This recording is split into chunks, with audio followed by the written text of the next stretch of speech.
Namaskaram. Asamyuta hastas are single hand gestures. According to Abhinay Darpana, we have 28.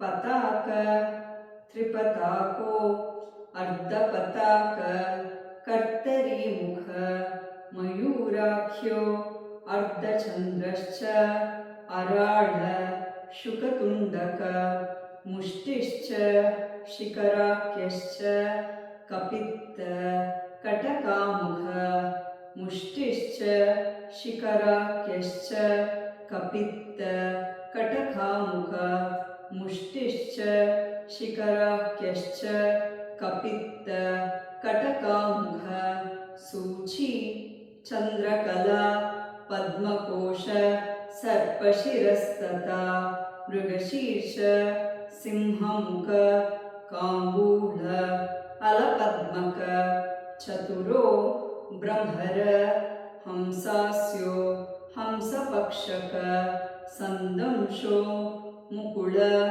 Tamrachuda, Trishulaka, Iti Asamyutahastana, Ashtavinshatiririta.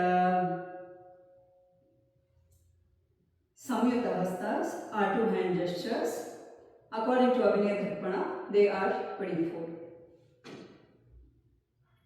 Anjalischa, Kapotascha, Karkata, Swastikastata, Dolahasta, Pushpaputa, Utsanga, Shivalingaka, Katakavardanaschaiva, Kartari Swastikastata, Shakhatam, Shankha, Chakrecha, Samputa, Pashakilakau, Matsya, Kurma, Varaha, Garudo, Nagabandhaka, Khatva, Berundaka Kyascha, Avahittastataivacha.